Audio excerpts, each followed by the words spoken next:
Well, hello there, and welcome to a brand new episode of Monday Night Therapy.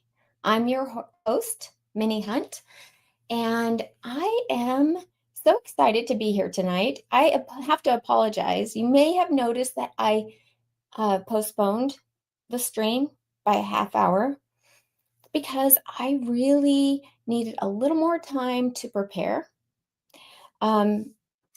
Last night, I did another YouTube show, and I think I'm going to start doing it every Sunday night, more about just college football in general. And so I did a lot of prep work for that. And, I never really stopped prepping for Nebraska. So I just wanted to make sure I had all my bases covered for you guys tonight. And had some people that can join as well. So just so it'll be a fun night. And I just wanted to say thank you for being here. Let's see, who's here? In the chat, we have Joe Lalakis. He says, might I be first? I think you are first, yes. And then Husker Chuck is here. Husker Chuck, I don't know if you got my email last week. I just wanted to thank you for coming on to the show and just talking with me on Thursday while Greg was late. So what do you mean? You're going to be falling out of your chair laughing tonight? I hope so. Let's see. Your bases appear covered, Minnie. Thank you. I try my very best. Okay, so Nebraska has gotten a couple of new commits today. We got some offensive linemen for the 2026 class, which brings us up to, I think it's 11 total, which is not very much for this point in time. And I was wondering if you guys agree with me or not. Do you think that has anything to do with the new limit for 105 positions on the team? I kind of thought this isn't the first time I've heard it from a team. They're starting off kind of slow, making sure that the commits that they gather are the ones that they want to keep. But let's see here. We got this guy. And his name is Claude Mpuma. He's a 4-star. And from Chicago, Illinois. I know he was highly sought after. And it ended up coming down to his relationship that he has with Coach Raiola and several of the other staff. So 4-star committed today. Pretty exciting. Yeah. Husker Chuck says, I think the transfer portal and roster limits we have to be very selective. I agree. I think it's more important. I mean, I think we're more apt to look in state for possible, recruits. And, if they're only a 2 or 3-star, willing to work with them and develop them. And I think we still are to a certain extent. I just think that it limits how much you can do that.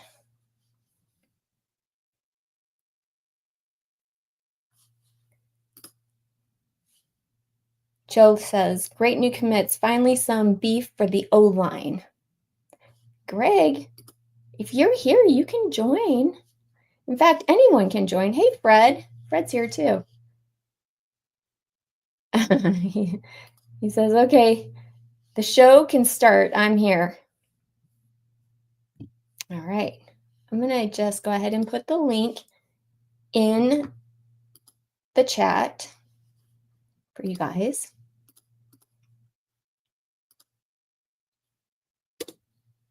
Okay, there it is.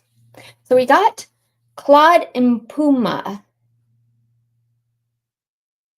Pretty exciting. It looks like he is ranked 169th nationally and 14th overall offensive tackle. Fifth in the state of Illinois.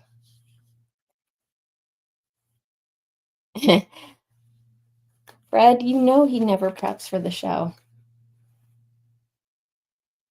And Chuck, that's fine. You can be audio only. You're always welcome to join. And hey, PolyJam, I don't know if you heard this or not, but I would love a song written about how I'm the greatest Husker fan. I'm teasing. I know I'm not the greatest Husker fan. I don't have like a whole Husker room. Like Husker Chuck is building his whole room out there dedicated to the Huskers.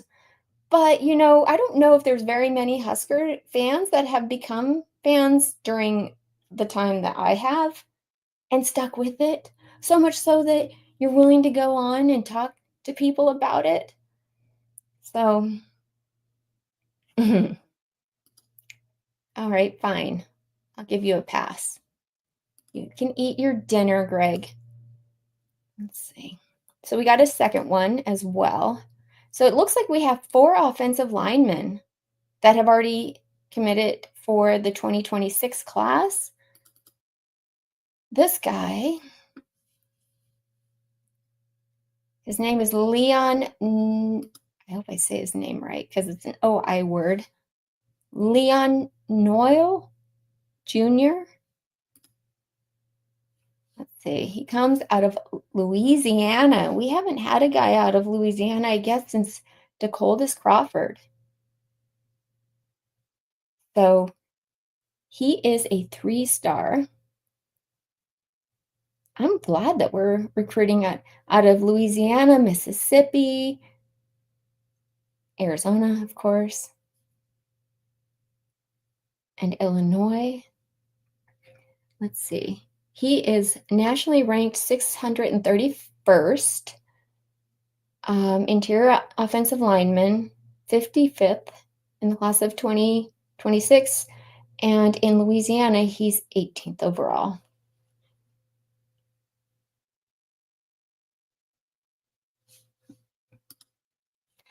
Do have the highest percentage of suffering of all Husker fans.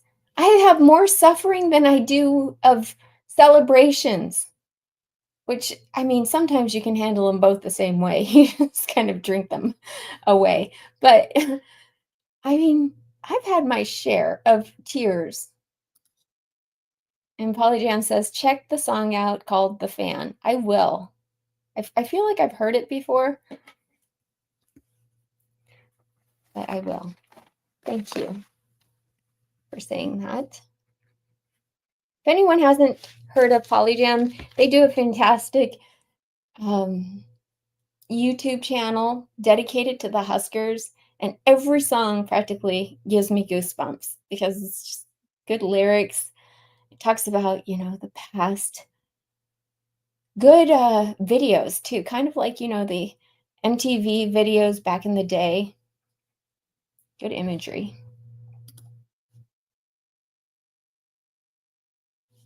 Aw. And all Husker fans. That is so awesome. Thank you.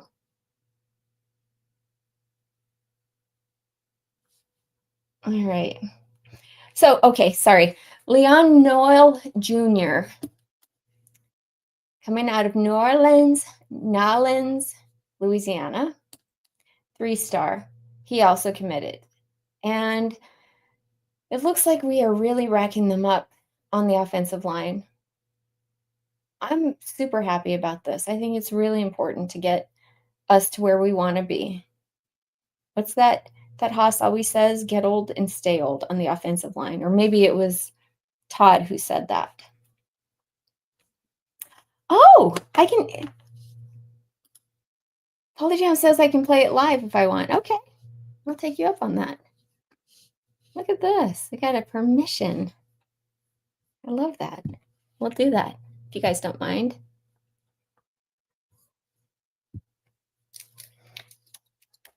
PolyJam 24.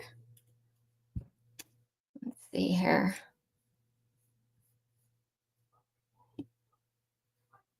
I can hear my kids. I don't know if you guys can too. They're home from vacation, so.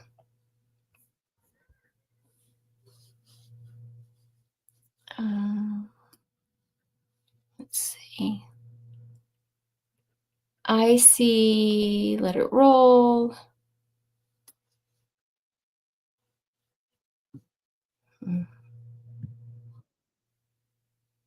Hey, Connor. All right, Connor's here. Also, oh, not that one. I didn't want to do that one. My mouth giving me. Hey, Connor, how's it going? It's going. I'm in Yeah. my I'm in my studio, quote unquote. So here's where we're at. I've got the mic, but it's not, well, it's active. I could use the mic if I wanted. I've got my streaming setup engaged. Hold on, look at this picture. So I have this in my bedroom when I was a little kid. That's the 1997 season, says Big 12 champions, and that's the old school scoreboard on the stadium. So I brought that from my childhood bedroom and put that in here, and I thought it looked really nice. Um, I don't have my camera yet. My camera's broken. I don't know what happened during the move. The battery port got screwed up. So I'm on my laptop coming to you from here. So yeah, it is what it is. Where is here? People don't know. You got to tell us, where are you? I am in Scottsdale in my new apartment, and my new apartment has an extra room that I built into a little studio area.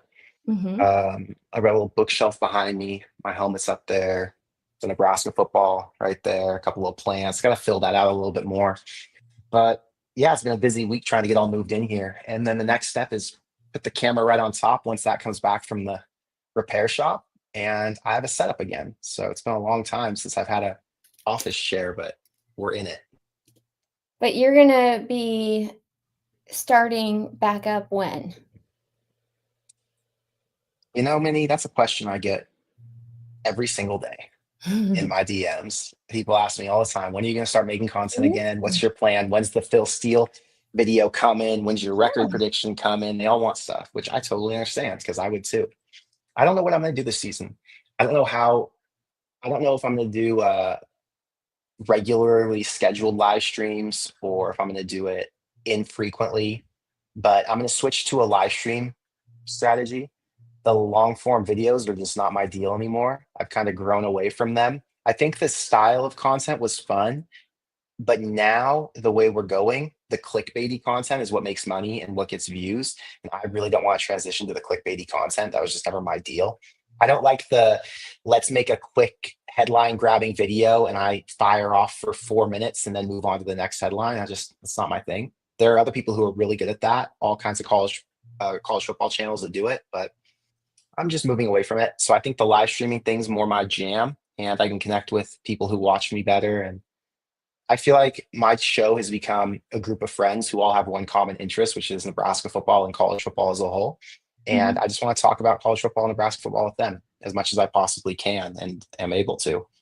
So Welcome, Ben, to uh, Monday Night Therapy. I'm This is glad that Minnie, exactly why yeah, we're here. I I'm was glad that looking you for, have a show, Minnie, where you can talk to people since I haven't been available to. yes, I'm your fill-in. I'm not, I'll try anyways. No, you Hey, do a good have job. you People like heard of listening to you. PolyJam? Have I heard of what? PolyJam? No, what's PolyJam? Oh my gosh. Connor, I'm going to send it to you. A YouTube channel that does songs and videos about the Huskers. That sounds weird. Good songs, like really good songs. Like Sounds I have them questionable. playing in my head right now as we're talking. Are they actually good songs, or we're just saying it because we're psycho Nebraska fans, Minnie? All right. Okay. I was not a fan during the Bob Devaney era or any of that, right? Yeah, yeah. There's a song that is so dang good that he he or she, I sorry, I don't even know if it's a he or she, but they wrote about Bob Devaney and just just the history. It's so good. It seriously, Okay, the first so time I so heard you're it. gonna send me the link and I should listen No, to I'm it? gonna actually play it right now because they're in the chat and they just said I could play it live. Well, Oh, the fan, but I'm sure. Is it okay? I'm sure it's okay. it won't get you copyrighted. I Yeah, don't think it yeah. matters anyway. Thanks. Thanks so much, Connor. Okay, wait. I'm gonna just pause it. Hold on. I'm gonna present this. What? I hope you guys can hear it.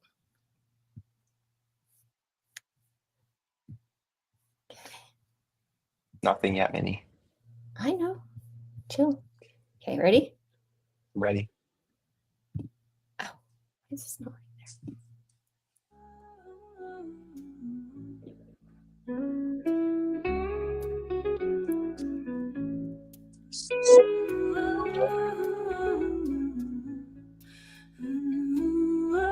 Okay, it's a good start. there?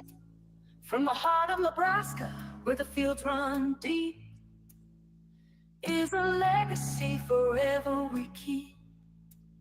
It started with a vision, a dream in the mind, turning the Cornhuskers' fate, This song, leaving doubters right? behind. In '62 he arrived, This brought is crazy. a spark, turned red into gold, lit a flame in the Is it dark. real or is it AI? Trophies we'd see, but his spirit was more than the victories. Devaney, Devaney, Devaney, Devaney lives on. Every cheer, every song, in the hearts of the faithful, where memories belong. His name in the rafters, his dream in the air. 27 years gone. Minnie, come on. This is hilarious. Why? This, it's good. Pause it. I could play the whole. Memorial Stadium. Love it. This, Look at okay, the energy. Look at how good it is. listen, it's okay. I'm gonna say this. Number one, it's very well produced, fantastic visuals. The songwriting is perfect. It sounds like a real song. It is so dumb though. Like, what are we doing where we're making Bob Devaney songs? It's hard for me to say anyone's like a crazy Nebraska fan because I am the epitome of a psychotic Nebraska fan. But even this goes beyond my craziness, and that's where I have to draw the line and say this is actually It's insane. That's why fantastic. I think it's got to be AI. That's got to be an Good. AI voice, No, it and is what they. whoever made it put a good amount of time into it. I love it. I think it's interesting, like as a hobby. But oh my God, we have now crossed over to the next level of psycho fan when we've got Bob Devaney songs rolling out like this. And what's wrong with that, Connor? Minnie, this is the problem. This is what's wrong with it. This I is could what I imagine met go you. no. This is the problem. I could imagine going to your house and Oh you playing this song when I walk in, and me hearing it and thinking, God, this lady is such a freak. my gosh. Am I wrong? You're no. I mean, I You would would? play it for you because I know you're a Husker fan. Yeah, and that's where I would say, you know what? You know what, Minnie? You're a little crazier than I actually thought you were. I knew you were a little crazy to begin with, but I didn't know you were this insane. It's good stuff. It is Okay. good. I mean, come on. There, Okay. that Well, Connor, give us. you know, okay, this is when you know we need football season to come back because we're looking at AI Bob Devaney songs on Nebraska football show when there should be so many things to talk about and so much excitement around the actual things being played. We need it back really bad. Yeah. But you know what's good? We get What? the game. We get the game next week. And I don't know What? what percentage the video game. Oh, okay. Yes. So I Tell don't me. know what percentage of people on this stream are going to be playing it. If we were doing a corn craze show, I would bet 40% or maybe even 50% of the people watching that show would be playing the game. So I saw the rankings come out. Let's go through those real quick. Did you see the player rankings, Minnie? Um, where Yeah, did your it? name. I wanted to ask you, where is this that you're talking about? My cousin Jansen made this. He was at Rivals. He left Rivals for Hale Varsity. Okay. And so at Hale Varsity, he made this. So I don't want you to look at anything. I just want to have you guess who the highest rated players are in this upcoming video game on Nebraska's team. And I'll give you hints as needed, but let's just get through it, okay? I did see that they made Rule look weird. No, that doesn't, we don't care how Rule looks. We're talking about the highest rated players, which is the real thing that matters. So who do you think, and you can ask questions, I'll give you little hints. Who is Nebraska's highest rated player in the game? Nebraska's Ask questions, highest I'll give you a hint. rated player in the game has Yeah. to be Dylan Raiola. He's not even in the top 5, Minnie. No, he is. He's number 3. He's tied for 3. Oh my goodness. Tied for 3rd. Okay. So first place, I mean, who do they have? Emmett Johnson? I don't know. You can ask for hints. You can ask if it's offense or defense. You can Sounds ask if he's black or white. You can ask me anything you want. I can't ask that. Okay. You can't ask if he's black or white? Okay, Connor, give me, what does his first name start with? A D. So is it Desan McCullough? No. Is it defense? I'll give you another hint. What? He is a skill position on the offensive side of the ball. Don't look at chat, because I already know chat said it. You looked at chat, didn't you? No, I didn't. I did not. I don't know if I believe that. I think you cheated, Minnie.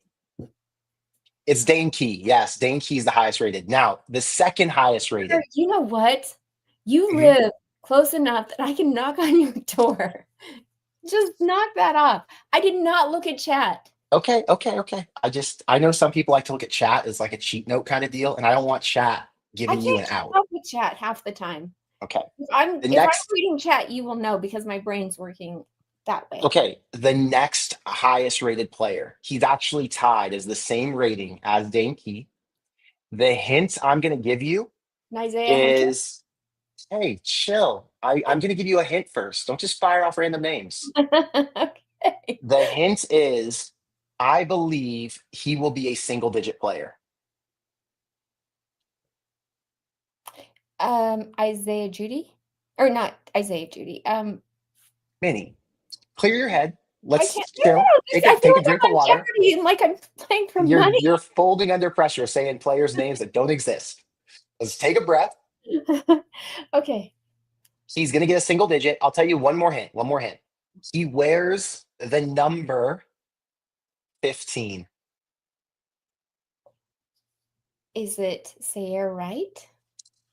I knew you could do it, Minnie. Okay. Yeah. I would be such a loser if I didn't. Oh my gosh. I know. Okay, the next player. This is going to be a hard one for you. Do not look at chat, because I already know chat knows the answer. But if you look at chat, Minnie, I swear you're not coming back to my apartment ever. Okay, here. Okay. This. Okay. Yep. This one is a transfer player. Okay. Okay. I'm trying to give you a hint that's not too obvious. Russell Schindler. No, chill. Let me give you a hint first. A transfer player, and he is a transfer player from the South.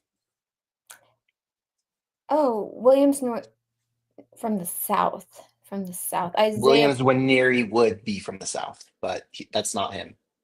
Okay, is it? Because you got to think, this is the second highest rated player in the game on Nebraska's team. It's obviously not Williams Nwaneri. Is it Pritchett? That's a good guess too. No, it's not Pritchett. Okay. There were only 16 transfers? Yeah, 16 or 17. The crazy thing is, when I said from the South, that's such a dead giveaway. Do not look at chat. I'm not. Look at chat. I'm barely even looking up. The word South is such a dead giveaway because it ties into where he came from. So specific. I'm giving you just cheat code hints. Okay, give me another one. Okay, I'm going to tie one more thing in. The word Georgia is the next hint. And I give you 2 words: Not South and Georgia. That's not Pritchett? Pritchett's from Alabama. No, he's not. Yes, Pritchett's Yeah. Alabama. Okay. Okay, Georgia Southern. Is that more direct? That was pretty freaking direct. Why am I not thinking of who it could possibly be? He's the 3rd highest rated player on the entire team. When my transfer video came out and whenever the news broke that he was coming to Nebraska, I'm sure I had some epic reaction to it. It was a big deal. Just tell me already. You're freaking me out. Why I don't know this. Marquise Watson Trent. Oh, okay. He's going to be Nebraska's starting linebacker. So that's a name you should know, Minnie. The next one's a name you do know. He's on offense. Who is it? He's on offense? Yeah. The next 2 are both offensive players. You said Dylan was in there. Dylan's one of them. And tied with Dylan is Ja'Cory Barney Jr.? He's an 83 overall. He does have 93 speed, which is really good. That's in the top tier for receivers, probably like a top 15 receiver speed-wise, maybe top 20. It's Emmett Johnson. So you've got Emmett Johnson, Dylan Raiola, and Dane Key as the top-rated offensive players, and you have Sierra Wright with Marquise Watson Trent as the top-rated defensive players. So that'll be exciting. The other exciting thing about the game is that the end zones are now going to be painted just like they're going to be painted this year. I saw this kid I follow named Lincoln Edits. He's a photographer. He actually, I think the last I saw, he's a photographer for Cal basketball or a graphic designer for Cal basketball. He was on the field today at Nebraska. And he took a picture and it showed the red end zone. Oh my God, it looks so good. And I didn't think that red end zone was going to look that good when I first saw them put the graphic out saying it was going to be done. I had a thing for the green, but now that I've seen a photo of it live, I cannot wait for the season to start to see that. So that'll be in the game. And anyone who's playing the game will actually get to see what the Nebraska offense could potentially look like before we see it in end of August. So it's exciting. Okay. The game is exciting. I haven't played it, Connor. Well, you're a woman, number one. Most women don't play football video games. Start in like that. Jeez, what is wrong with you? What do you mean? Women usually don't play football-centered video games. That's a stat. I could literally go and ask 100 women right now if they've ever played EA Sports College Football 25, and I bet you 95% say no. So that's not offensive to anyone. I might have to change that. Okay, well, you can come over and play it. You and I will play NCAA Football 25 or EA College Football 25. We'll play it together. I'll teach you how. Really quick. Thanks. Have you talked about what games you're going to go to this year? Have you made a whole plan? I don't know yet. What about you? I know we're going to one of the games, not together, but together, sort of. 100% the Michigan game. That's like game of the year, in my opinion. 150%. Yes, yeah. We're going. So I'm staying at the Graduate for that one. 100%. I already locked everything in. Same. Okay, and then my friend Tyler's going too. So. Tyler. And my dad's going too. It's going to be a whole event. It's going to be a spectacle. What about Mom? Can Mom come? Mom's not going. I'm going with my mom to UCLA. Yes. Yeah, UCLA. Are you gonna go to UCLA? I'm gonna try. Such a close one. It's just so close, such an easy flight, So UCLA, I'm gonna do possibly USC. That's gonna be an epic game, I think. USC's gearing up. There's a bunch of hype around them. I don't know how much is justified. USC is such an interesting case. I was listening to somebody talk about how, I think it was Josh Pate, talk about their recruiting, and they've got like the number 1 class right now, which doesn't matter. We all know recruiting is BS up until they sign, which even then it's kind of BS because they can just leave regardless. But USC is supposed to be better next year. They returned Mekhi Lemon, who's like one of their star receivers. They got Elijah Page back on their offensive line. I'm just thinking off the top of my head. About USC getting better. No. Listen. They do have firepower coming back, is my point. You got Jaden Mayava, who's a year under the system, and he's actually trained to be the starting QB. Think about that. Jaden Mayava last year was preparing to be the backup. Didn't start until halfway through. or even later than halfway through. So now with a year under his belt in the Big Ten, with an offseason under his belt, preparing to be the starter, he should take a significant step forward. Better with his receivers, We'll see. Okay. So my thought, the point was that I was making, What's the USC point? should be a decent team this year, which means they could come to Nebraska as an 8 or 9 win team at that point in the season, meaning we could be looking at a top 25 matchup if Nebraska does their part. And I could not miss a USC Nebraska top 25 matchup. I couldn't miss that. So you'd fly in for that? It's in November, right? 100%. 100%. Okay. Well, I like November games because I love going to cold weather games. So I would hope that it was decently cold. Yeah, I love cold weather. That sounds scary to me. Yeah, you just haven't done it. No, I haven't. I really haven't. I'm kind of scared of cold weather. No. The cold weather's fun. It makes it. See, when the football players are on the field and they're going through it and they're like having to mentally prepare to be in the cold and do it all, you get to have that similar experience because you're in the car trying to get warmed up. You've got your hot hands. You're trying to figure out what to drink or what to eat to keep you warm. It's like we're both going through this physical trauma at the same time. So you get to feel even more a part of the team. And if they win, more a part of the win because you went through something. It wasn't like you were just sitting on the couch at home and living this easy life. Then they win and you get to celebrate and you didn't really work for it. If it's cold outside, you worked. Trust me, I've worked for every win that could possibly come our way. Every single one. I feel the exact same way. I put my work in. I deserve to be a part of the win. That's a good freaking point.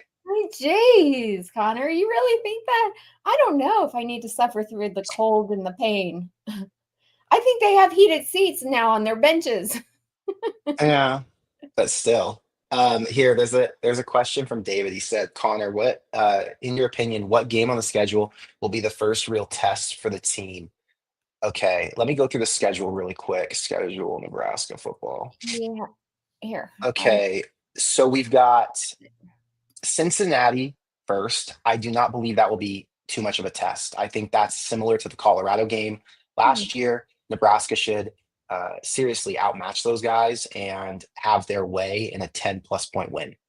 Akron, Houston Christian won't be tests. The first obvious test is Michigan on September 20th, but let's take that out since that one's obvious. You've got Michigan State, Maryland, and Minnesota up next. I would argue Michigan State would be a test, but it's at home. I would argue Maryland should be a test, but it's on the road. I think the first real test outside of Michigan is going to be Minnesota. I would say I'm more confident in Nebraska beating Michigan at home right now than I am in Nebraska beating Minnesota on the road. And I think you have two factors here. Factor number one, Nebraska should be at that point coming off of a win on the road at Maryland. Off of a win, potentially a 2-game win streak with Michigan State at home the week before.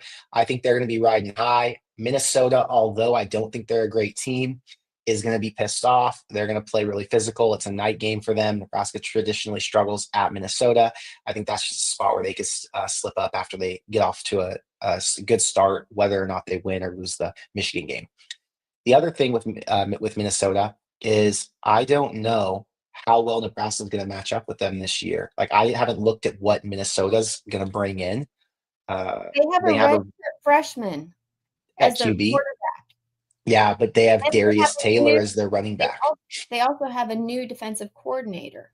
Yeah, but none of that matters in the Big Ten. You can trip and fall to anybody, right? We've watched Nebraska lose to Maryland in Rhule's first year, right? So Minnesota is the first crazy test where I would predict right now that's a loss. Minnesota's a loss to me. And, my goodness. Minnie, at Minnesota at night, you're telling me you would predict a win? You know what? I don't want to talk about losses right now. We're still drinking the Kool-Aid. Okay, well, as much Kool-Aid as I like to drink, I also have to be a realist. Mm-hmm. You know what I mean? So Minnesota, it's going to be a tough one. So, yeah, here, Chuck says Minnesota on Friday night will be tough. Second straight road game. See, Chuck knows. I know. Chuck knows. Chuck does know. So does Tony. See, Tony knows too. Brutal game. fair because Tony is the Minnesota fan. Ah, got it. Got it. So Tony agrees with me for different reasons. Okay, He does. that's fair. That is so twisted of you, Tony. I will say, if I had to say one positive thing about Minnesota, I Mm. really do like their stadium. I like how it's kind of smaller. I don't know how many people it fits, what, 50, 60? And I like the bowl kind of goes up, so you feel like you're in a tighter spot. I think that's a really cool look. I also like their I don't even know what color it is. Is it like a deep maroon? I like their full deep maroon kit. I think that looks really nice. Tony says Fleck is 6-1 against Nebraska. The Huskers are due. You know, that's the thing. Tony, if you put Minnesota at the forefront of Nebraska's schedule, like right after Houston Christian, or even after Michigan, I would feel more confident in that game. Because let's say they lose to Michigan, then they go on the road to Minnesota. They're fired up, they're upset, they could go out there and win. But when you have them in the middle of the season, after Nebraska's kind of been lulled to sleep with this Michigan State and Maryland stretch, because I do believe Michigan State and Maryland are at best borderline bowl teams. They're going to be 6-win kind of range, in my opinion. Minnesota coming after those two while Nebraska's kind of, feeling cocky, feeling confident. Oh, it's just Minnesota. Yeah, that's a trap game for Minnesota. sure. I don't think we think that. I don't think we think Who's that. we? Who's we? The Husker football team. No. There's Minnie. We as in you and me. We don't think that. We as in everyone in this chat. They don't think that. No. We as in the fan base doesn't think that. Ooh, it's Minnesota. We're not. But that's not how the players think. Because guess what? Deshaun McCullough wasn't here last year. And Watson Trent wasn't here last year. Dane Key wasn't here last year, and Isaiah Hunter. A lot of those guys are going to look and they're going to say, Minnesota, we just beat Michigan State. We just beat Maryland. Minnesota's a 3-win team. They're going to finish the season maybe bowl eligible. And then what happens? Minnesota comes in, they play this best game of their entire season against Nebraska, and then we're all sitting there shaking our heads saying, we knew that was going to happen, and the players are sitting there at the end of the game at the podium saying, man, we kind of overlooked them. We should have taken them more seriously, but we'll get back to work. We're not going to lose again this season. That's just how it usually goes. I could be wrong. I hope I'm wrong. I'm just saying that's the movie I've watched time and time again. Minnie, am I wrong? Here's the difference, Connor. Mm-hmm. We didn't have Dana Holgorsen as our offensive coordinator. He's going to figure out how to get us to score so we can win. And we need to score 30 plus points per game. That's his job. That's all we need to focus on. And if we can do that, there's no way Minnesota's scoring that much against us. That's probably true. I'll tell you this. If Nebraska is scoring 30 points a game, they are going to win 10 games this year. Yes. Cheers. Yes. Would you agree with that? Yeah. Heck, yeah. 30 points a game. Here's where you stumble into an issue. Nebraska scores 30 points a game, except they don't score 30 points against Michigan. They don't score 30 points against Minnesota. They don't score 30 against Penn State, and they don't score 30 against USC. And then we're talking about an 8-win team. Oh, Iowa too. They don't score 30 against Iowa, but it won't matter. They won't need 30 to beat Iowa. They'll only need like 17 or 20 to beat Iowa. That's the one game where they can afford to slip up. Don't say that. That's true. How many? Let me just look at the Nebraska-Iowa history. Hold up. Nebraska. You know what? That's in the past. No. Minnie, the past tells us a lot. History typically repeats itself. Just ask Iowa. Just ask Nebraska. Okay. Nebraska needed 14 points to beat Iowa last year. How many points do you think they needed to beat Iowa the year before? Just guess. 12. They needed 14. That's back-to-back years. History repeated itself. Okay. The year before that, they only needed 18 points to beat Iowa. They got 24. They won that game. The year before that, they needed 29. The year before that, they needed 27. But that's pre-rule. I know. They don't score. That's pre-Matt Rule. Known for their amazing offense. I get Well, Scott Frost will argue different. Scott Frost watched Iowa score 26, 27, 28, and 31 points on him. So Iowa owned Scott Frost. But Matt Rule, different story. Matt Rule doesn't fuck around with that. Matt Rule looks at Iowa's quarterback room and says, that's a joke. Matt Rule looks at Kirk Ferentz and says, that's a joke. And he just looks at his players and says, go do whatever you want, and then they can screw up the game. That's the issue with Matt Rule in Iowa. He lets his players screw it up for him.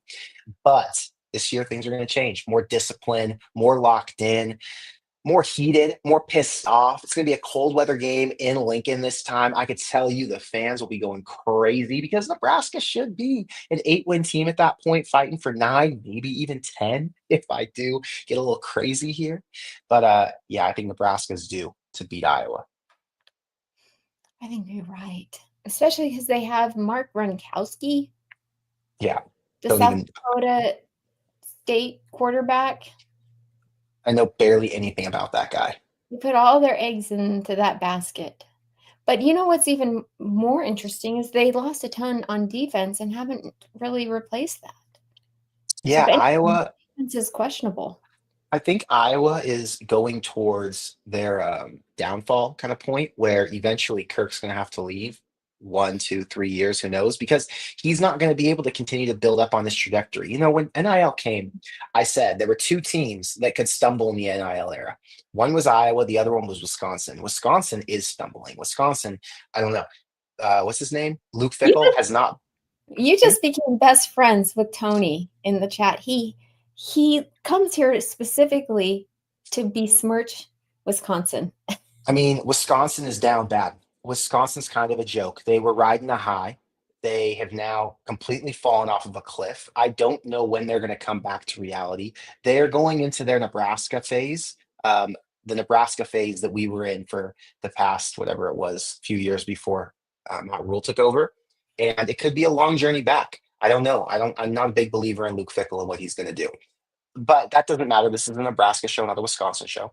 My point in saying this was Iowa is not going to be able to compete with NIL, and they're not going to be able to turn into the powerhouse program that they would hope they could have been based on their previous few years of success when Scott Frost was letting them run all over Nebraska. So, yeah, we'll see. Iowa, I think, is just trending down a little bit. Nebraska strong. Connor. So Minnesota, USC, Penn State are our L's. Right now, I would say Nebraska loses to Minnesota, and I would say they lose to Penn State. I actually think they will beat USC at home. I think that's going to be a very passionate and inspired day. I have a lot of confidence in that one. I think there's a little bit of a rivalry feel to the USC game, and there always is. Especially after last season. Especially, you know, I went to my first USC game in 2006, USC Nebraska.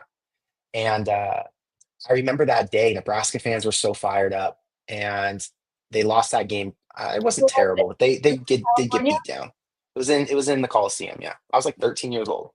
The next year, USC traveled to Nebraska, and Nebraska Stadium was lit the hell up. I mean, college game day, nighttime. It was amazing. The problem was USC was freaking loaded. I can't remember who they had. I think they had like Stephon Johnson, and they had some really strong running backs. 2 of them just completely destroyed Nebraska. Maybe CJ Gable. It was a really good USC team, like number 1 in the country.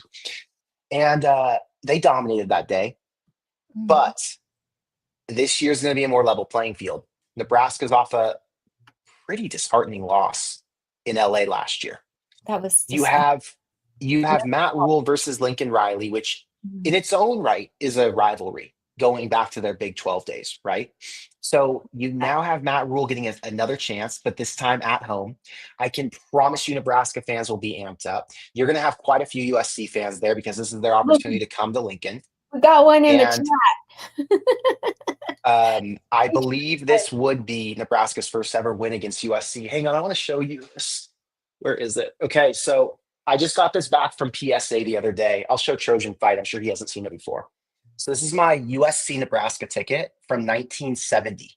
That's a great graphic. I love that ticket. That's a PSA 5, which is excellent.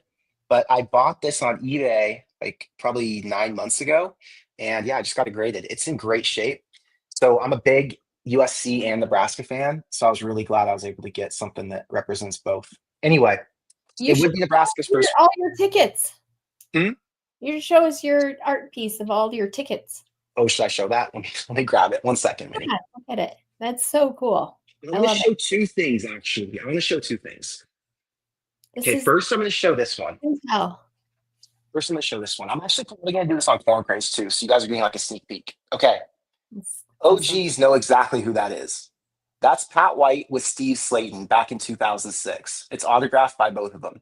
My grandpa got this picture for me when I was, I don't know, 2006. I was 13. So I took it and I framed it. And then I wrote a letter to Rich Rod right there. You see that little card? I wrote a letter to Rich Rodriguez. He's at West Virginia again. And I said, hey, I got this picture I want to frame. Can you sign this schedule card? He signed it and sent it back. So now I have this picture all framed and looking nice in my office. It looks freaking great. Okay, that's one thing. Been looking nice. Yeah. Then that's just one of the things I got done. I got to show you the other ticket collection. This is beautiful. This was crazy. This might inspire people to do this. Okay. This took me time and it took a lot of money. This is individual ticket stubs from games starting back in like 1937 all the way up to 1990. You've got a Nebraska, Minnesota, 1990 right there. USC, Notre Dame, 1970. USC, UCLA right there. Wait, right there from like 1944. This is a season ticket from Minnesota. That's Each cool. one of those numbers gets punched for the game you're at. I have a bunch on here. Anyway, this was really cool. Army, Navy down there at the bottom, underneath the Wisconsin, West Virginia. So yeah, I made this. It was a lot of work. It took a lot of time, but it's freaking awesome. So yeah, I do have some really good art in my apartment. College football inspired, obviously. Oh, you know what? David Matney has a good point. Mm. And you said this to me the other day. In the future, you will be showing off a QR code from your phone. A QR code for what? Your tickets. Oh, is that what it'll be? Oh, because they're going to change from physical tickets to QR codes. That's so sad. It's true. I went to the World Series last year when the Dodgers played, and I had a ticket on my phone, obviously, and you had to go up to the front counter if you wanted to get a physical ticket, wait in line to have them printed off. And I didn't want to wait in line because it was too long of a line, obviously. But yeah, that sucks. The last ticket I got from the Nebraska game was actually really nice. It was Colorado, Nebraska last season. Had to get that ticket. Very important ticket. I actually mailed it to Matt Rule to sign. Hopefully he sends it back. We'll see. He will. But I mean, yeah, we'll see. But Picture of him on the goal. yeah, I did really appreciate getting that ticket because that's like a core memory. Nebraska beating Colorado. That's one of the best Nebraska games I've ever been to. The energy was so fiery, you know? So that was a great game. The one that we went to in Boulder was a great game. It wasn't good without, you know. That was a stressful day. It was uncomfortable. It was freaking hot outside. It was insane to watch Nebraska get their ass kicked. And then, you know what it really was? The reason that day was so bad was because it was the confirmation that the quarterback they went all in on was the wrong one. Oh, yeah. So that day was especially painful because it didn't feel like we had just lost to Colorado. It felt like the season was done. And it was. It was. So fun trip. Glad we got to go to Boulder and drink and hang out, but you're the person. That was a rough one. Guys, so Connor and we met each other at Boulder.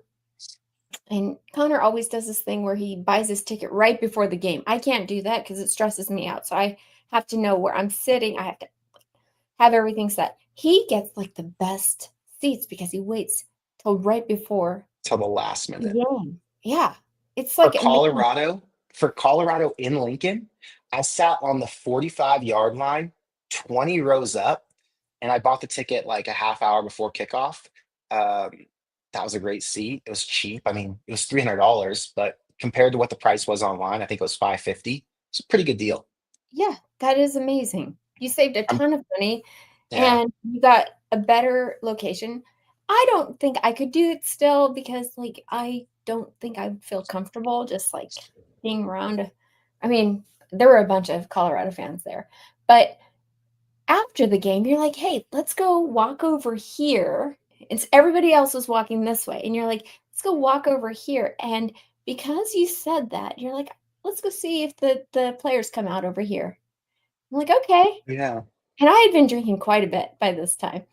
And so that is the reason that I got to go and talk to all these players and meet their parents and become like, that's where I met Joel Klatt. Like, Yeah, it I got was a picture with Joel Klatt that day. That was actually cool. For all the negative that Colorado trip was, I was happy I got a picture with Joel Klatt. I like him a lot. It was a fun day. I mean, that you're right. You're right. It was like it was gut wrenching, that loss, but there were some good memories. It was nice because it was only a 2.5 hour flight from home. So after the game, because it was a morning game, I was able to go straight to the airport, fly home, be done in my own bed same night. It was awesome. I wish I had done that. I didn't. But We all learned. yeah, next time. I know. But what if we won? Would you want to What do you mean? stick around? Like in The thing is, you don't really celebrate because there's not enough Nebraska fans who would stick around. So you don't really celebrate in another like team state away. unless it was a night game, like where everyone had to stay. You know what I mean? Yeah. Okay. Then I you get want to celebrate. Just you're depends. you're watching the sunrise. Yeah. Yeah, that'll be fun. One day we'll do that. Well, Celebrate. hopefully. Well, Celebrate. we got to celebrate. We got to celebrate a win last year with Colorado at home when we went, so that was good. Yes, that was actually really good. But we also celebrated the night before pretty hard. I think we were pretty drunk the night before. I know it was. You went to bed pretty early, I think. I did because I don't do well with big crowds. Look, Right. Greg was there. You guys met each other there for the first time. Yeah. What's that? At the Colorado game last year, Colorado, Nebraska. Oh, we did? Do you really have that? You don't remember? Sorry. It's been a long time since then. Greg? It's been 9 months. Dude. I don't remember what I had for breakfast yesterday. Greg, that's actually crazy. To say you can't remember meeting me for the first time, that's crazy. Sorry? That's crazy. I'm offended. I remember meeting you. That's crazy. Connor, he does Which that to me too. He's like hilarious because there's nothing memorable about me. So yeah, I can remember. I mean, yeah, I was hanging out with John that day. I picked John up at his sister's house. Yes, and you then did. Had to have Minnie Uber him home or something. Or maybe we had someone drive him home. Greg drove him home. Oh, that was what happened. I traded them off. I passed them to you, Greg. That was the whole conversation. Yeah, that's how I remember. Yeah. Oh, at Kincaid's? No. The night night that Nebraska beat Colorado. We were in the graduate hotel downstairs. Yes. And the whole corner, he doesn't even remember that. He doesn't remember being in the hotel, in the restaurant. He doesn't remember That's anything. Insane. That's insane. I'm very notorious for my bad memory. So. He said it's all a blur. Zach says booze has fried this man's brain cells. Clearly. Beer. Yingling in particular. Greg has Fred says Minnie's like Greg had Crisco for breakfast, but I'm not making fun of him. What's Crisco? Crisco, like cooking oil. That's a crazy breakfast. It's shortening. It's all fat. Yeah, it's like, got it. It's like a solid thing of oil. That sounds like a Midwest breakfast. I mean, I know. Yeah, it's what makes everything delicious. Got it. But I don't use solid shortening. Just so you know, I don't use Crisco. I've never cooked with Crisco or shortening in my life. I don't even know what it is. So I'm glad I'm learning something new. That's what we do. We educate people. Usually on Thursday nights, but Monday nights too. I'm glad I'm learning something. What is a good word, everybody? What'd I miss? I'm late. Let me pull a Josh from Thursday night. I'm late. What'd I miss? We're just BSing. We don't have much to talk about. Usually I feel like I've got more to talk about when I go and do a show. This is just one of those days where I'm popping in, talking about nothing, just running my mouth for no reason. So like most Thursday nights. I guess so. I guess so. I mean, but that's what it is. It's June. I mean, and I know you already talked about recruits and commits and visitors and things like that. It's the nature of the beast when you're talking about seasonal sports. You run out of things to talk about this time of year. Yeah, so. I saw an Isaiah Hunter in where was he, like Costa Rica or some shit. So how am I supposed to talk about what's going on with Nebraska receivers when the receivers are out of the country? It's true.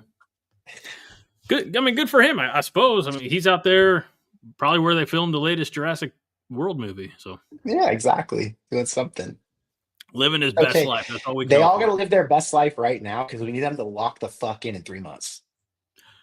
Hopefully less than 3 months. 2 months. Because it's 3 months, Minnie'd be very sad because that's after the Michigan game. So yeah. No. We need them locked in for the Cincinnati game. That's one that could get away from them if they aren't focused. Yeah, I think Minnie's optimistic about that one. I think she's.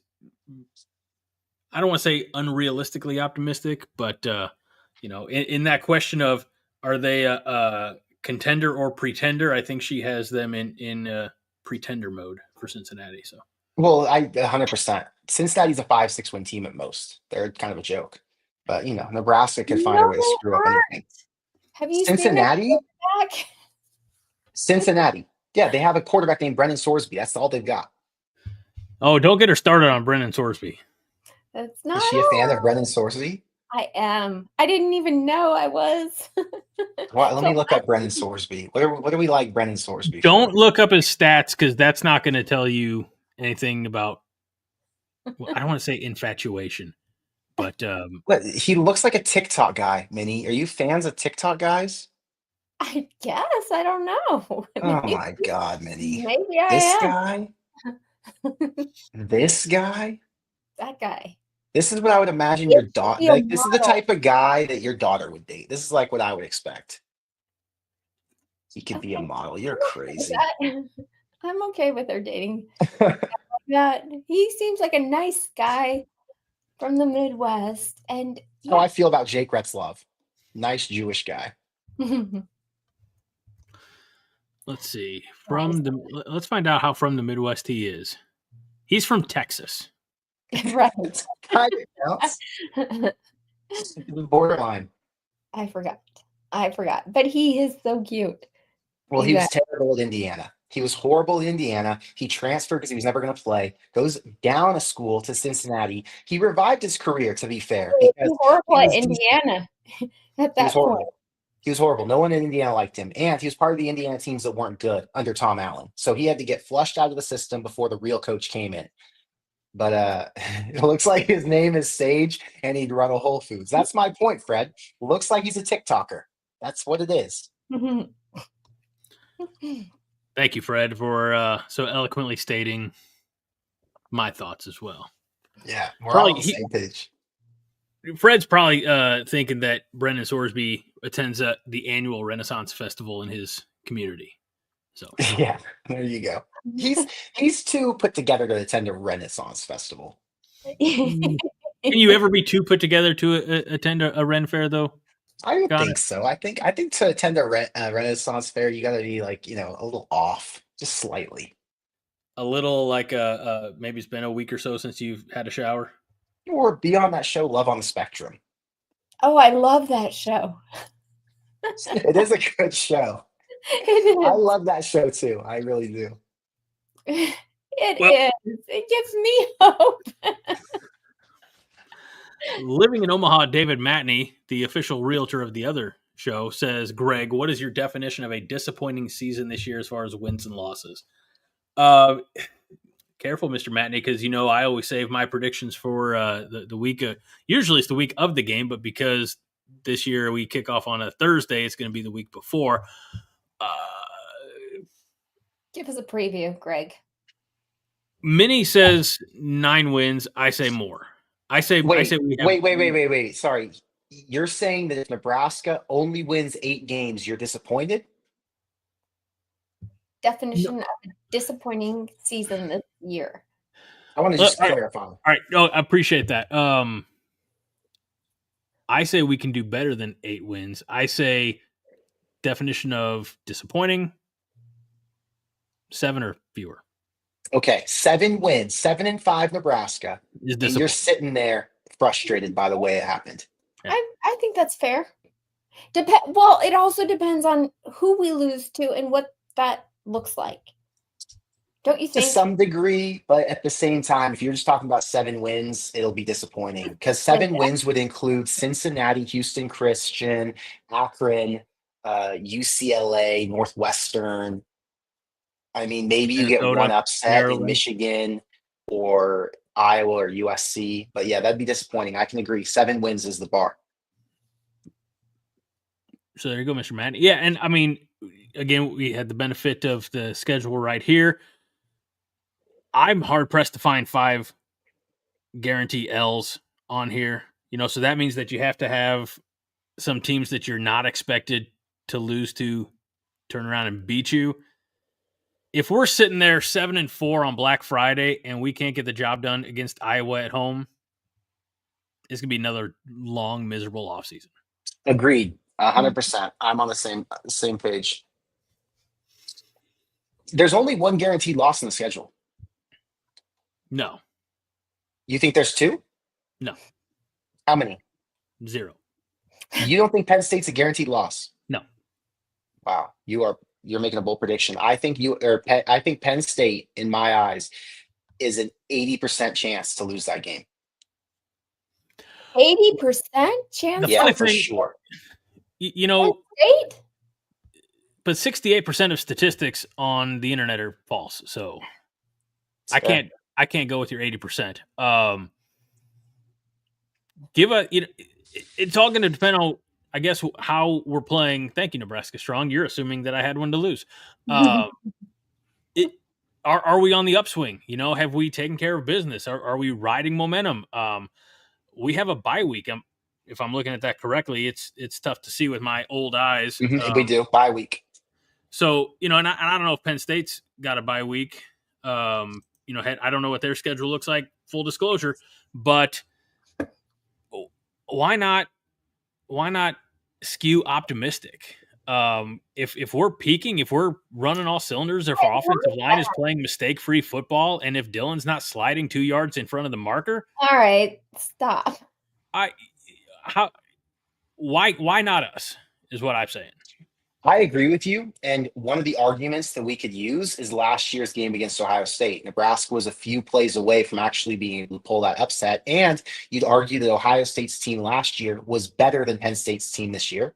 I'd also argue that Nebraska's team this year is better than Nebraska's team last year. Mm-hmm. You can say, yeah, we took them to the wire, but the team that we narrowly lost to is not the same team that went on the run after the game and 100%. Won it all. So, it looks cool on paper to say that, we took the national champions down to the wire, but now you're just arguing for me and my point with Penn State being a loss. No, because I still think that. So again, I'm never going to say that Nebraska is going to lose a game. There, spoiler alert for the middle of August when I get to season predictions. And it is my MO. I somewhere have the records to prove it written down. It says it right here. Fred Sacco says it. That you always think we'll go undefeated. It's your brand. It's what I do. I'm never going to pick against Nebraska. I shit. Oh, Connor, what happened? Oh, that was me. Okay. I'd rather say Nebraska and be wrong than pick the other team and be wrong. I'd rather just hold on. I'm never going to not choose Nebraska. Let's just put it that way. Mm-hmm. Well, Hey. these percentages are about how I feel. Michigan 70%. I'd actually say Nebraska 60% in that game. Or sorry, Michigan 60% in that game. That's a little high. Minnesota 55% I agree with. USC 50% I agree with. Penn State 80% I agree with. So outside of the Michigan at 70, I totally agree with all of that. I'm not sure how I feel Thanks, about Clay. Here's Clay the good. thing. As much as I'm a fan, it. I am tired of being delusional. And it's painful for me not to be somewhat realistic with myself because otherwise I just go into it with this unnecessary hope when I could have prepared myself for the No, smack in the face that you was gotta coming, stop you know? that. You gotta stop this. You want me to just be a blind homer? How can you wake up on a Saturday morning and put your Nebraska? Whoa, I didn't, whoa. Let me Whoa. finish. Let Whoa. me finish. How can you wake up on a Saturday morning and put your Nebraska shirt on and turn the game on and be like, yes, we have an 80% chance of not winning this game? You can't. It's like, okay, Minnie, I go to the craps table in Vegas, and when I walk up, I do not walk up saying, I'm going to roll a 4, I'm going to roll a 6, and then I'm going to roll a 7. That's not what I say. What I say is, I'm going to roll the feature. I'm going to hit 2 hard ways. I'm not going to 7 out for the next hour and a half. But that doesn't mean I can't go into it recognizing reality is I'm going to roll the 7 pretty soon here. So let's just enjoy it while it lasts. How about just stop thinking so much about it and just enjoy it? Can we I just do. Hey, I'm the biggest enjoyer of all of us. I put on my red jersey. I wear one of my 5,000 Nebraska hats. I fly across the country and back, and I do it repeatedly over and over. I bet my money on them blindly. Trust me, I enjoy every bit, and I am the most optimistic and hopeful person there is. But I can also say when I'm doing a preview show and giving people a realistic bar and trying to let them know here is what actually could and should happen if we look at it from a roster standpoint, a coaching standpoint, a situation standpoint. This is what the outcome likely is going to be. It's okay to say it. Now, I totally agree with Greg. I'd rather be an optimistic fan than just a pessimistic person who expects all these losses. But what do you sometimes I think gotta be about real. Ohio State fans infiltrating our chat and saying, yes, I've come to grips with the chance that we might lose a game by 1%. Yeah, that's the same thing. Rude. Ohio State fans have a thought in their head that they might lose a game, and there's a 1% chance. It's always true. in Michigan. Yeah, Not that's always true. Michigan. It's been Iowa. It's been some unlikely opposition that Ohio State has lost to here in recent years. Again, when they're undefeated and it's November and just again it's the Big Ten and anything can happen. And again, I'll err on the side of Nebraska all day long, and I will rest my head on my pillow at night knowing that I did not. I don't say pick against Nebraska because I don't think that's not what you're doing, but that I didn't. You say on my platform, no, I think Nebraska's going to lose this game. Right. That's fair. Well, for every one of me, there needs to be 2 of you guys. So I'm glad we have the ratio right now, 2-1. And then we have these people who gloat. He says Ohio State has lost 20 regular season games in 20 years. Sounds like 11-1. The only downside with that is you have to be a fan of a team who only knows what it's like to win, so you don't actually really get to enjoy the wins. So I have Ohio State fans and Alabama fans who don't even watch games because they know what the outcome's going to be. My friend Nick, Ohio State grad, he's like, yeah, I was thinking about going to the Oregon game this year, but I don't really care. If we lose, I'll be pissed off, and most likely we're going to win. I've already watched us win a million games, so I don't even need to go. He said the same thing about the national championship, so he didn't go. So I know plenty of people who are fans of these other schools that are dominant, but there's a downside to winning too much. You get bored. You need some parity. You need some competition. And I'm glad that Nebraska is in a position where I can still cry if we won a really big game because I'll be so emotional.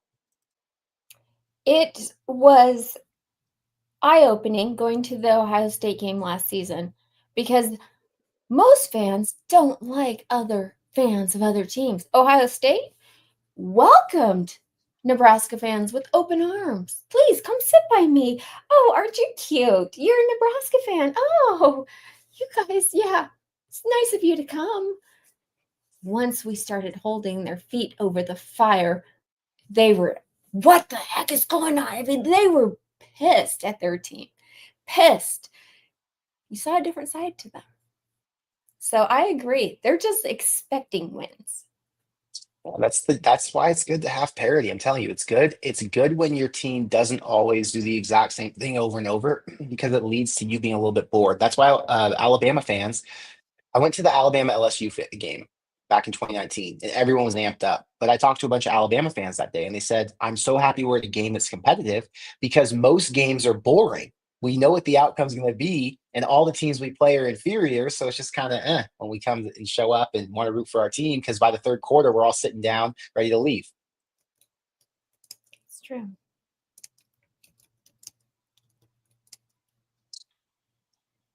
I'm waiting Greg? for you, Minnie. You got to lead the show.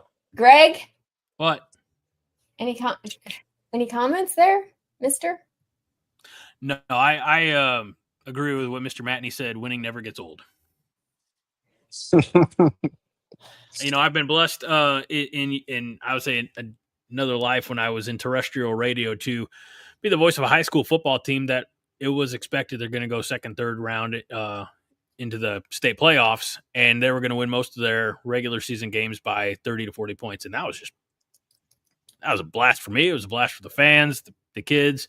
Give me those years for a little while. Let me see if I'm going to grow tired of that before we start worrying about potentially losing to Penn State on the road in November.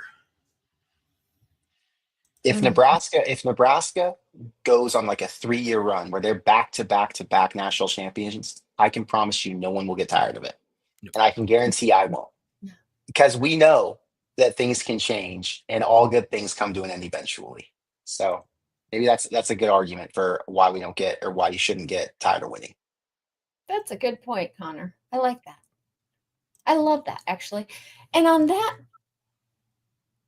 Connor, or what's going on here? Somebody said that I can't remember what I had for dinner. So because you said founder of the 5 Heart Podcast. Yeah. Is your title. Did you wrap your vegetables in bacon? Yes. Wrap your asparagus in bacon. You put it on the grill. The fat renders down, makes the asparagus tolerable, and then you have on a Monday night. Yeah, that's why I'm here at 9:30 and not.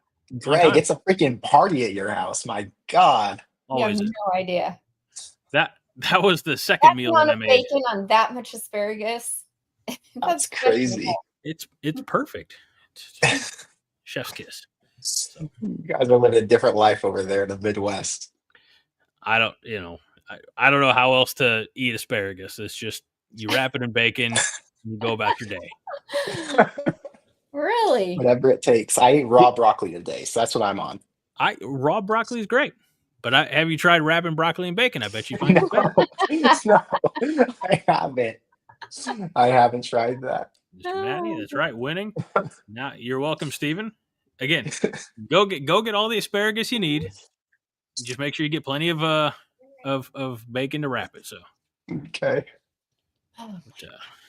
Throw it on the grill, a little seasoning. It's good stuff. So that's how I spent my Monday evening. Before went spending time with my kids, I was out at the grill while they were inside eating frozen food. So I mean, I cooked it. It wasn't frozen when I gave it to them. So. Okay, I thought you gave him frozen food. Nope. I'm not that bad of a parent. I used to eat frozen Eggo waffles, so I thought, maybe you were doing that program. That's what we do as parents. Connor, Fred wants to know if you're a virgin. Bacon wrapped asparagus on a Monday night?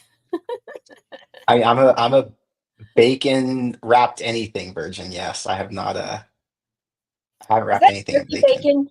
Greg, was that turkey bacon?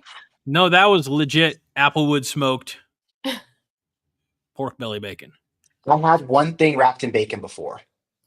It was a jalapeno. So you had a jalapeno popper? I had a jalapeno something that was wrapped in bacon. You need to and I don't know if you're going to find this in the Southwest. I don't know if they're redneck or hillbilly enough down there, but you need to find somebody who looks a little bit more like me, which means they got a little bit more in the midsection, and ask them if they know about shotgun shells. Shotgun shells? Hopefully that doesn't it is an appetizer, but it's like bacon wrapped. It's a type of pasta, like the tubular pasta. Anyway, you stuff like pulled pork in it, a little cream cheese, glazed with barbecue sauce. You smoke it for several hours, and it's just so choice. Wow. I'm actually on a diet right now, so I'm not going to ask anybody about shotgun shells. But when I'm off, then maybe I'll consider. Aren't you going to the Midwest this week? Me? Yeah. I don't know where I'm going this week. I'm either going to Texas, which I wouldn't consider the Midwest. I consider that the South. Yeah. Or I'm going to Texas. Jersey. Oh, I thought you were going to Oklahoma for some reason. Oh, yeah, I canceled the Oklahoma trip. It's flooded in Oklahoma. My dad sent me pictures of the lake, and it's all rising up above the dock. It's a mess. So my friends and I had to cancel our 4th of July trip. Frustrating. Huh. Yeah. Well, you guys, thank you for joining me. I guess we should wrap this fun up. Yeah, you were on here for a long time tonight, Minnie. For me, yes, it's a late night. Well, you'll have to come on my show. Once I go live again, I'll have to invite you onto mine, and you can come pop in, and we can have a little chat. I'll hopefully have more Nebraska things to talk about once we're closer to the season. Good.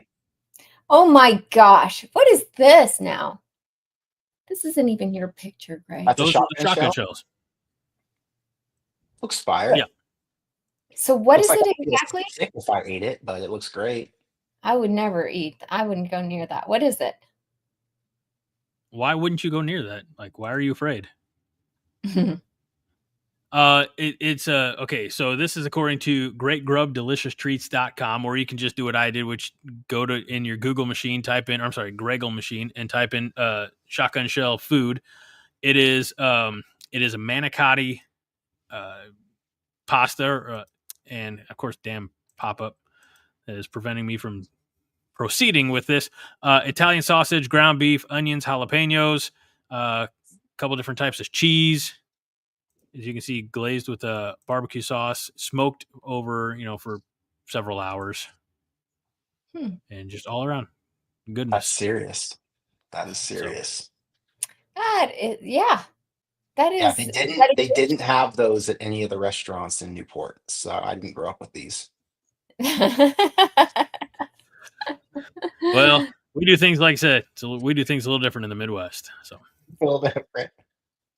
That's true. Oh my gosh. You have no idea. I just recently had my layover in Chicago, and it's been a while since I've been to Chicago O'Hare, and I realized that the airport is laid out. They just have one long bar, right? Going all the way down the center of the airport. It's just a bar on both sides, just right down the walkway. They're big drinkers over there. Yes, lining it everywhere is eat your pork, steak place, pork, steak. It's just like, okay. You know why that is, right, Minnie? No, why? Because before Chicago was like the third largest market in the country, I mean it was the stockyard center of the country. Just trains going through, moving all types of cattle and so yeah. I think it is a and again, not having, since I live in Southern Illinois, I have no need to be in a Chicago airport, so I've never been, but it's probably something of an homage to both the meat and cattle channeling roots of Chicago, and also capitalism. Mm-hmm. A lot of that, a lot of meat around there, a lot of booze. In fact, I got an entire red Solo cup spilt on me of beer. Who spilled a bunch of beer on you? A drunk lady. That's fair. You can't get too close to drunk people. Well, because it's in the center of the airport, and she's getting off her bar stool, and she's like tipsy already, and she asks for her beer to go, and they give it to her, you just have to pour it in a solo cup, I guess. And she's like, you know, really just following one way. And next thing I know, it's all over me. And I don't even drink beer. I'm like, what the heck is going on here? Get me out of this. Okay, well, I'm glad you survived it, Minnie. Barely. Sounded like hell. Eaters and beer drinkers. No, she was not the pilot, James. Thank goodness. She was on my flight. And she looks at me and she goes, I'm sorry. Like she wasn't even sure what she had done. The weirdest situation. Well, anyways, I just want to thank you guys for joining me tonight. And thank you everyone in the chat for what? Brent says this is you telling us. This is a reverse story about dumping a beer on some lady. You guys know I don't drink beer. It would have been a White Claw. It would have been. Yes, I get tipsy on a White Claw. But thank you again for joining me. And what? Yes? No, I was saying bye. That's like goodbye. Oh, that's you saying goodbye. I thought you were raising your hand. Like, can I say something? Peace. All right, guys. Have a good night and go Big Red. Go Big Red. Yay. What they said.